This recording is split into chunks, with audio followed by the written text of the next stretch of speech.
on the news and all of that, but does shit like that jump off all the time where they come around fucking with people and all that? I mean, anytime you got a gang of quote-unquote gang members in their eyes, they're gonna show up either like that or to that degree, but just on a smaller scale. You know what I mean? The surrounding, take niggas to jail for what they warrants and they whatever violations they you know what I mean, got going on.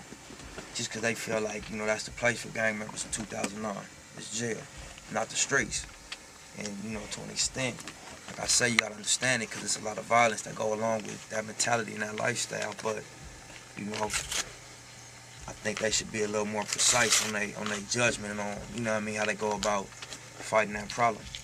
But, you know, as far as me, like I say, I'm a full-time artist. I do music, but, you know, at a point in time, I knew that lifestyle. I was around that, so, you know, I wouldn't condone it and I wouldn't perpetuate or promote that because, you know, at the end of the day, that's wrong. But at the same time, that's a real culture that exists in L.A. And, you know what I mean, the young kids in 2007, 8, and 9 that's gangbanging is a product, is not the source or the cause. They the effect, you know what I mean, of what was going on for years. So I feel like the police and the institution should fight the problem from that level. Right.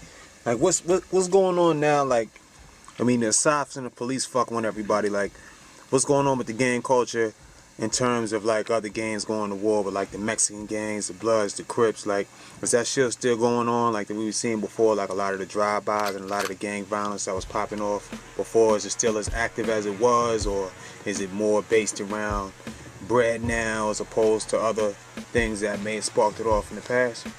A little bit, just because of, like, one, a lot of people, you know, getting money doing this music.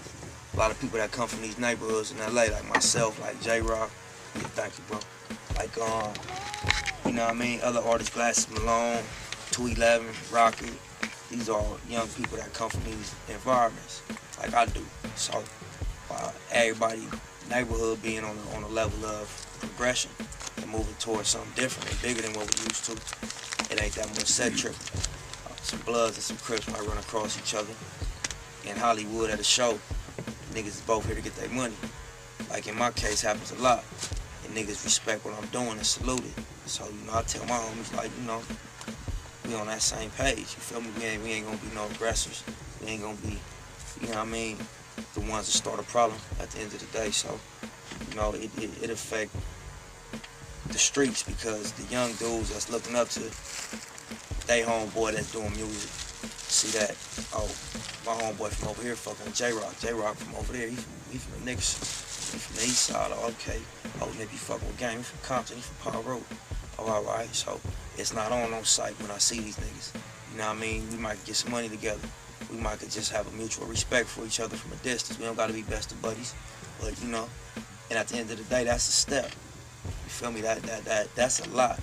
Because a lot of times, like I said, it be on site. When you run into niggas, just cause of egos, niggas get to banging on each other, asking each other where they from. I'm from so and so, you from so and so, and niggas just don't know what to do or say after that. So they just niggas go at it. So, you know what I mean? It is getting a little bit better.